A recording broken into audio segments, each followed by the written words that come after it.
नमस्कार, आप सभी का बहुत बहुत स्वागत है। मैं हूं आपके साथ वरुण गोयल। आप देख रहे हैं हमारी खास सीरीज सबसे बड़ा चुनाव दिल्ली का दंगल। और दिल्ली के दंगल में आज हम बात करने पहुंचे हैं एक ऐसी सीट पर जिसकी चर्चा है। ये सीट पहले भी देखा जाए तो हाई प्रोफाइल सीट रही है।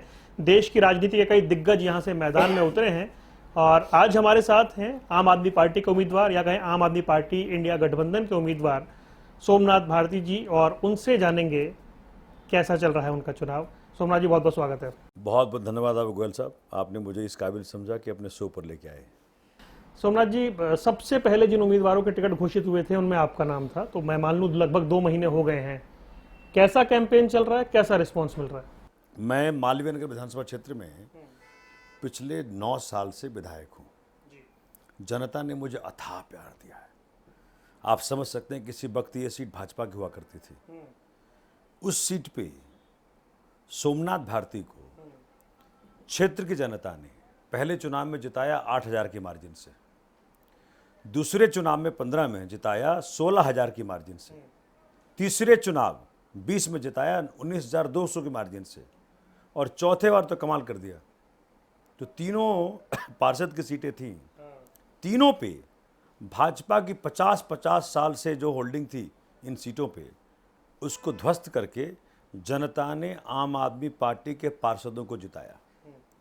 तो आप सोच सकते हो कि अगर 9 साल और 3 बार के चुनाव के बाद जनता लगातार बढ़ा के मार्जिन देती हो और पार्षद भी दे देती हो, तो कुछ तो ऐसा रहा होगा जो सोमनाथ भारती ठीक कर रहा होगा। उसी को, चूंकि मेरा एक यूएसपी है, अवेलेबिलिटी, अकाउंटेबिलिटी, आंसरेबिलिटी, जिम्मेदार, जवाबदेह, उपलब्ध। ये 24/7 की जो उपलब्धता है मेरी, उसका कोई जवाब नहीं है।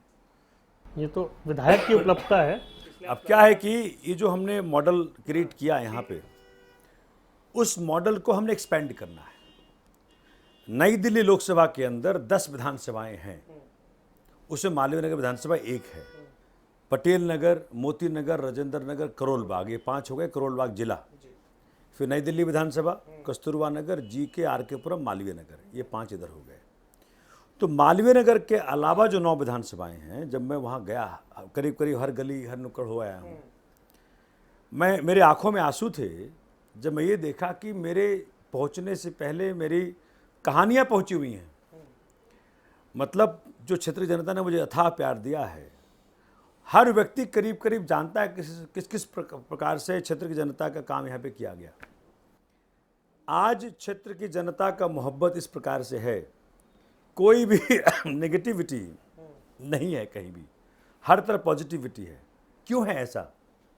क्योंकि मैंने हिंदुत्व का जो कोर प्रिंसिपल है कि हर व्यक्ति परमात्मा का स्वरूप है, God has manifested in every human being, मैं हर व्यक्ति को परमात्मा स्वरूप मान के सेवा करता हूँ। जब बेंचमार्किंग ये हो जाए, उसके बाद गलती कहाँ से होगी? तो मैं अपने आप को सौभाग्यशाली मानता हूँ कि भगवान श्री राम ने मुझे चुना कि आप मालवीय विधानसभा क्षेत्र के जरिए इतनी सारी संख्या में जनता की सेवा करो। अब आपने और एक बार और आपको बता दूं, जो कि भगवान श्री राम का नाम मेरे मुंह से भगवान श्री राम ने निकलवा दिया। बड़ा इंटरेस्टिंग है, आपके दर्शकों के लिए भी, आप थे वहाँ पर उस दिन, याद है ना आपको? तो क्या है कि 21 तारीख को माननीय केजरीवाल साहब को अरेस्ट किया गया, 21 मार्च। हाँ, 21 मार्च को, महीना ज़्यादा हो गया। 22 मार्च को जब वहाँ पे अरविंद जी थे कोर्ट में, मैं 6.5 घंटा उनके साथ था।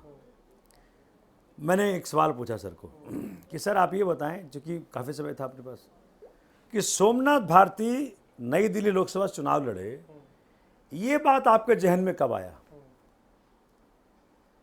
मेरे आंख में आंसू थे जब सर ने बताया मुझे ये बात कि जब वो अयोध्या जी गए और भगवान श्री राम के सामने खड़े हैं, तो उनके दिमाग में बिजली की तरह कौंध गया कि सोमनाथ को लड़ाओ नई दिल्ली लोकसभा से।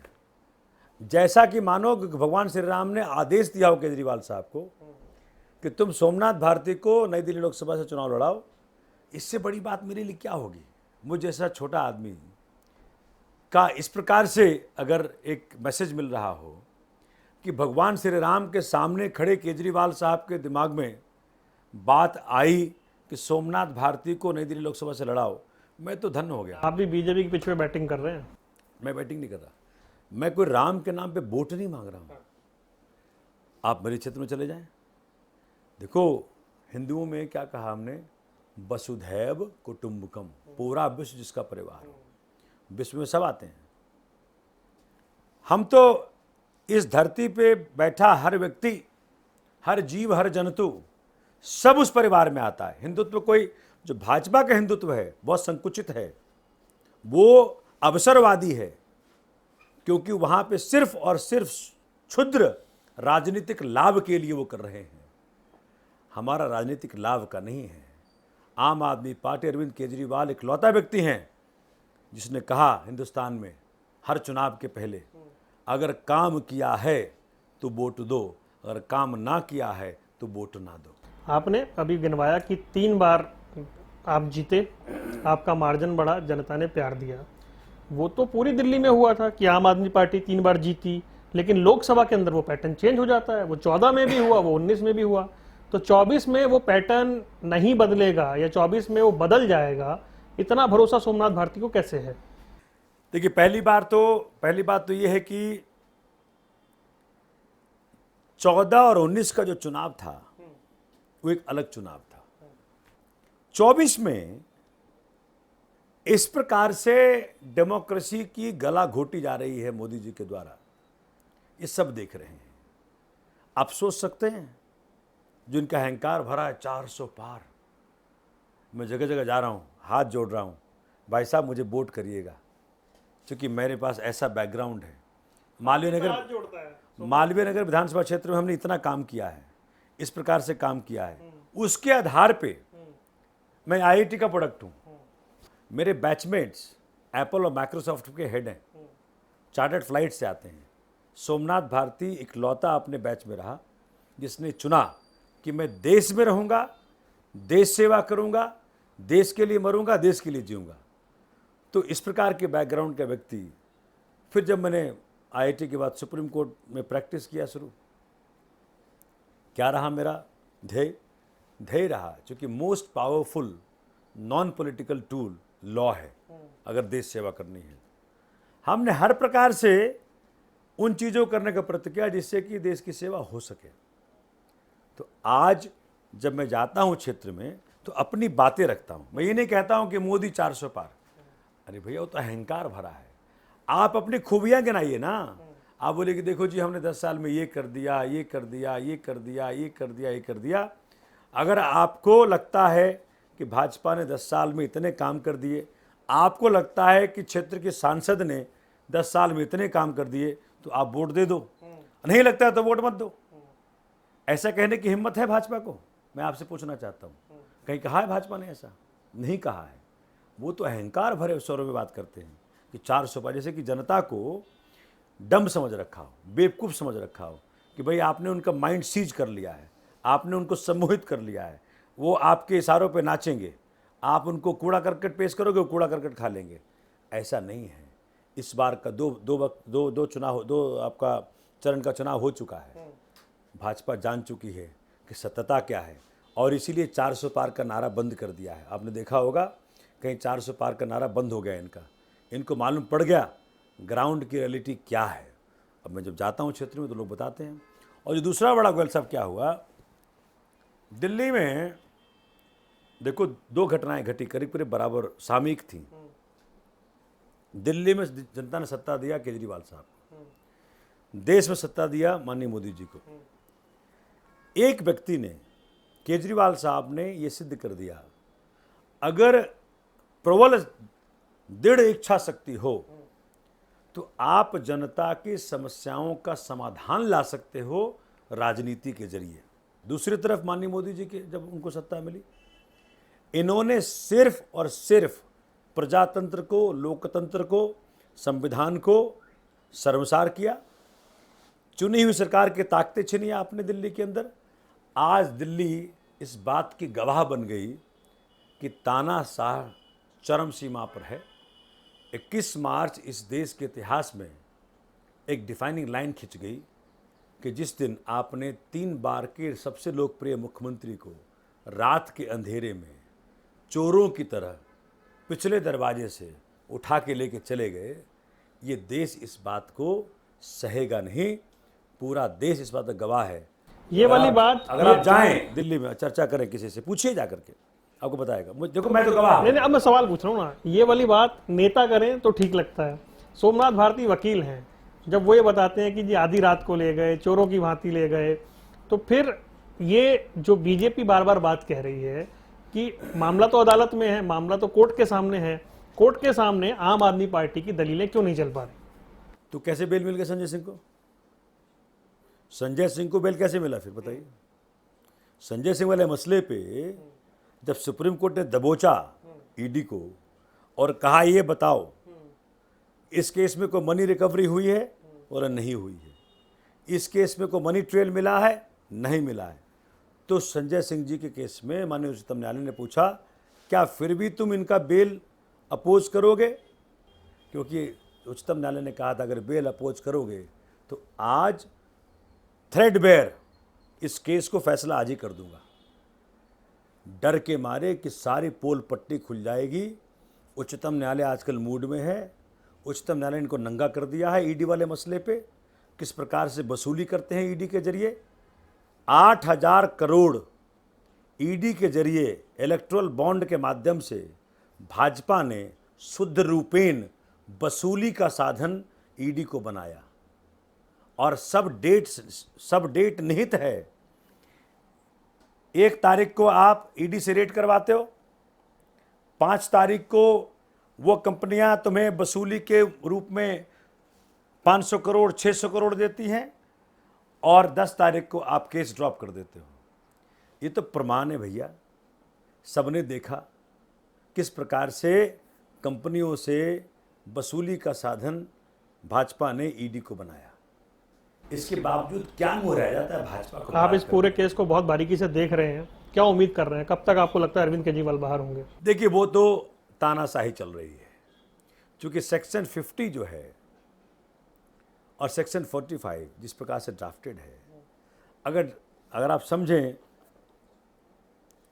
कि सेक्शन 45 में जो लिखा हुआ हो क्या रहा है ना कि प्रोसिक्यूटर, मतलब वो लॉ ही इस प्रकार से जो इन्होंने अमेंडमेंट किया भाजपा सरकार ने, ऐसा अमेंडमेंट कर दिया कि जब तक प्रोसिक्यूशन नहीं चाहेगा तब तक बेल नहीं मिलेगी आपको। तो सोमनाथ भारती भी तो जिनको 8-9 साल पहले करप्ट कहते थे, आज उनके साथ बैठे हैं ना। किसको करप्ट कहते थे? जिन नेताओं को कहते थे, लंबी लिस्ट आती थी। आप समझिए इस वक्त क्या हो रहा है। आप जो बात कहना चाह रहे हैं मैं समझता हूं आपको। हो क्या रहा है कि जिस प्रकार से भाजपा ने ईडी और सीबीआई का दुरुपयोग करके लोकतंत्र का गला घोटने का काम किया है, एक चुने हुए मुख्यमंत्री को जेल भेजने का काम किया है, चुनाव में दिख रही हार के कारण इस प्रकार की हरकतें की हैं, तो देश में क्या हो गया? अब मानो जैसे, अच्छा मैं बताता हूँ, एक उदाहरण देता हूँ। मानो कि 2 हिंदुस्तानी खूब लड़ते हों, झगड़ते हों, सिर फटोल करते हों और सामने पाकिस्तानी खड़ा हो जाए, क्या करेगा हिंदुस्तानी? अपना झगड़ा भूल के, अपने सारे डिफरेंसेस भूल के पहले पाकिस्तानी को भगाएगा। आज भाजपा, बुरा ना मानना इस बात का अगर आपको बुरा लगता है, बुरा लगना है। भाजपा पाकिस्तानी मानसिकता की पार्टी बन गई है। पाकिस्तानी मानसिकता किसको बोलते हैं? कि ईन कीन प्राक्रीन, सत्ता में बने रहो, देश चाहे भाड़ में जाए। आज हर लिहाज से देश गिरता जा रहा है, चाहे रुपये का मसला हो, डॉलर के एवज में जिन्होंने वादा किया था कि 1 रुपया के बराबर ले आएंगे $1 को, अरे भाजपाइयों क्या हाथ है इंडिपेंडेंस में बताइए? कभी आज़ादी में उन्होंने हिस्सा लिया?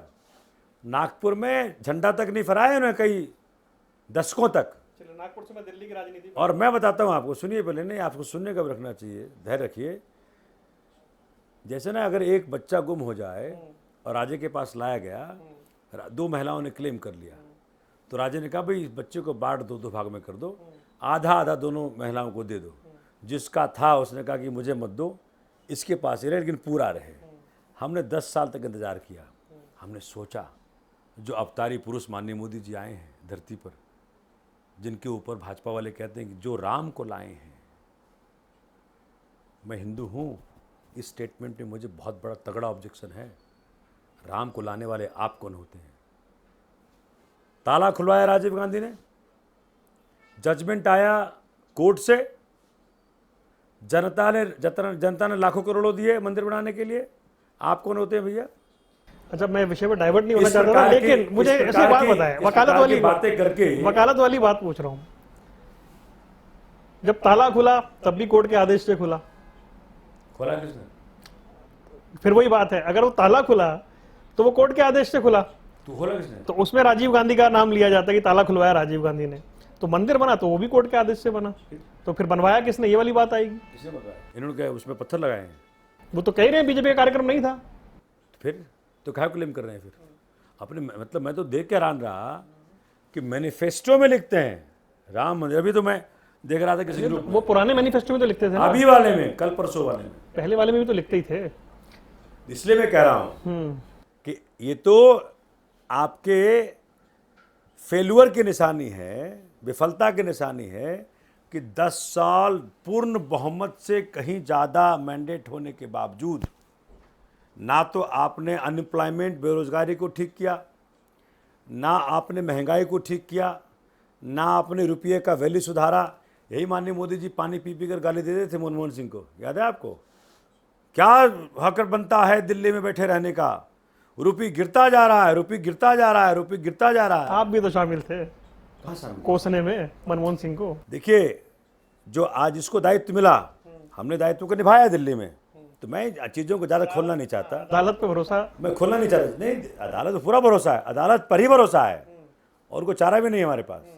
लेकिन मैं ये कहना चाह रहा हूँ कि चीज़ें जब इस प्रकार से उभरती है ना, तो चीज़ें निकलती हैं। चलिए मैं दिल्ली का मैं विषय इतना उठा रहा आगे हूं। विनती करता हूँ भैया, अगर भाजपा के पास दम है तो आज ईडी से जांच करवा ले कि 2471 करोड़ रुपए जो कंपनी से तुमने वसूला है, इस डेट को रेड, इस डेट को वसूली, इस डेट को केस गिर जाता है, तो सारे नेता जेल होंगे इसके।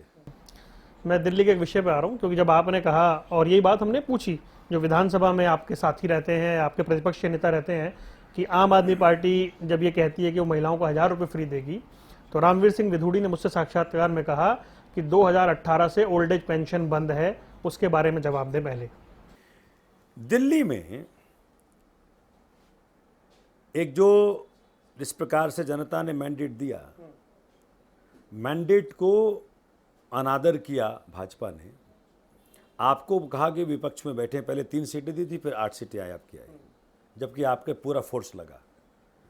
उसका अनादर करते हुए पहले इन्होंने हमसे छीना एसीबी, एंटी करप्शन ब्रांच, फिर छीना इन्होंने क्या, services department, control of Delhi government officers. ठीक है, आज पूरा देश देख पा रहा है कि 8 साल के जद्दोजहद के बाद जब सुप्रीम कोर्ट ने 11 मई 2023 को control of Delhi government officers वापस किया था माननीय सीएम साहब को, भाजपा ने उसका भी अनादर करते हुए क्या किया, उन्होंने 9 दिन बाद, 8 दिन बाद ऑर्डिनेंस ले आए और control of Delhi government officers फिर अपने हाथ में ले लिया। इस वक्त जब मैं अभी आ रहा था तो क्षेत्र में कोई शराब की दुकान खुल रही है। कौन खोल रहा है?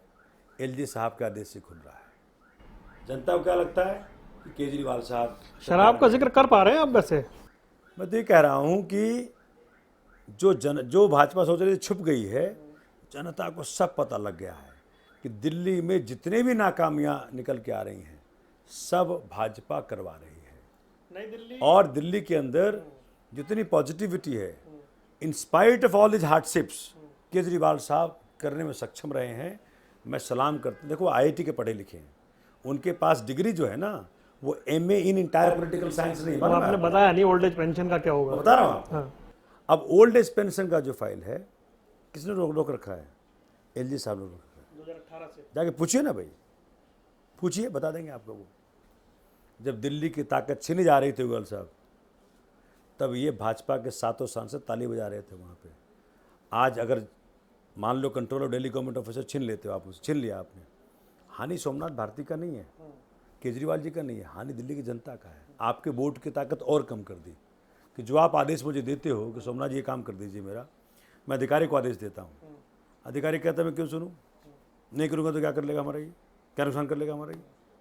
तो इसलिए अब समय थोड़ा कम है तो मेरे एक दो सवाल हैं। जी। इसलिए दिल्ली की जनता सब जान चुकी है कि सांसद जब भेजेंगे आम आदमी पार्टी इंडिया अलायंस का, तब जाकर के दिल्ली के हकों को जो छीन लिया गया भाजपा के द्वारा उसको वापस किया जाएगा। नई दिल्ली लोकसभा क्षेत्र जहां से अरविंद केजरीवाल भी विधायक हैं, उनकी अनुपस्थिति में चुनाव लड़ना क्या पार्टी के लिए संकट की स्थिति है, नुकसान है? भाई बड़ा चेहरा नहीं दिखाई दे रहा।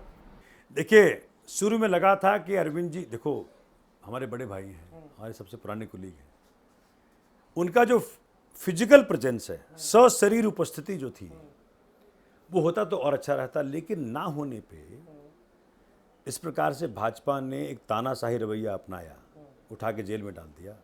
अरविंद केजरीवाल के जेल भेजे जाने के बाद ये फैसला हो गया है कि दिल्ली इस बार 7 सीटों पे आम आदमी पार्टी इंडिया अलायंस, आप कांग्रेस की भी गारंटी ले रहे हैं? सबके 7 सीटों पे अपनी अपनी लीजिए गारंटी। मैं बता रहा हूँ ना, चुके देखिए, जो कांग्रेस की 3 सीटें हैं वहाँ आम आदमी पार्टी साथ दे रही है, जो हमारी 4 सीटें हैं वहाँ कांग्रेस साथ दे रही है, कांग्रेस साथ में खुल के, चूंकि सबको पता है ये चुनाव देश बचाने का है, लोकतंत्र बचाने का है, संविधान बचाने का है।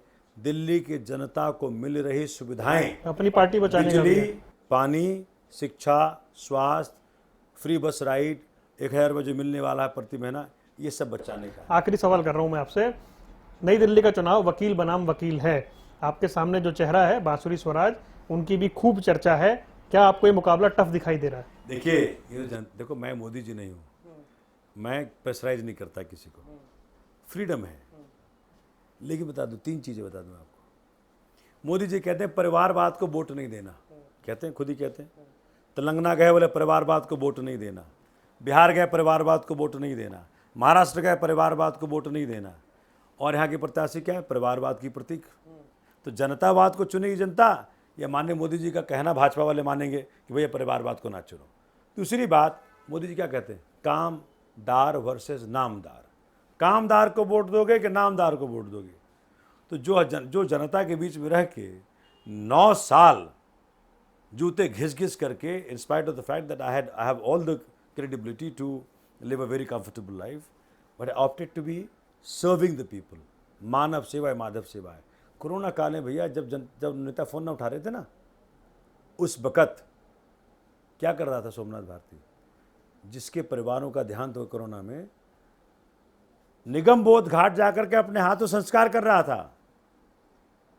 अनेकों कहानियां मिल जाएंगी आपको। खिड़की में हमने ड्रग माफिया खिलाफ मुहिम छेड़ा, आज क्षेत्र जनता 98% में हमको वोट देती है वहां से। क्यों? माँ बहन की बेटी की इज्जत को बचा पाया वहां से। चलिए सर, समय कम इस है। प्रकार से हाँ। तीसरा, जो वकील की बात कही आपने, सोमनाथ भारती को वकालत जब मैंने सीखा तो हमने क्या काम किया? हमने आज तक वकालत का उपयोग किसी गलत आदमी का साथ देने के लिए नहीं किया। हिंदुस्तान से लड़ जा करके अमेरिका में लड़ा, अमेरिकी सरकार से लड़ करके भारतीय विक्रम बुद्धि को छुड़ा करके लेके आया। हमने अपनी वकालत का दुरुपयोग आज तक कभी नहीं किया। तो जिसको मुझे ताकत मिली वकालत की, मैं फर्स्ट जनरेशन लॉयर हूँ। मैंने आज तक किसी भी देशद्रोही, किसी भी लोकतंत्र विरोधी, किसी भी चोर डकैत का हमने कभी रिप्रेजेंट नहीं किया। आपने हमको नेता बनाया, आपने हमको पॉलिटिक्स में एमएलए बनाया, हमने आज तक कोई गलत काम नहीं किया बाबू। उनको वकालत की ताकत मिली, उन्होंने ललित मोदी का साथ दिया, बृजभूषण का साथ दिया। जनता जानती है कि ललित मोदी के वकील को चुनना है कि विक्रम बुद्धि के वकील को चुनना है। ठीक है, क्योंकि बिल्कुल अंत में आपने जब परिवार की बात की तो मैं ये पूछ रहा हूँ, सुनीता केजरीवाल जी का आम आदमी पार्टी में भविष्य क्या है, या किस तरह वो लीड करेंगी? देखिए, भाभी जो है इस वक्त, अरविंद केजरीवाल जी यहाँ पे नहीं है सशरीर, तो वो मैसेंजर हैं कि जो अरविंद केजरीवाल जी कहते हैं, जो उनसे बातचीत होती है पार्टी के बारे में हो, संगठन के बारे में हो, सरकार के बारे में हो, तो she is the best person to represent Kejriwal interest this moment, because he is the only person जिनका हार्ट टू हार्ट सर से टॉक होता है।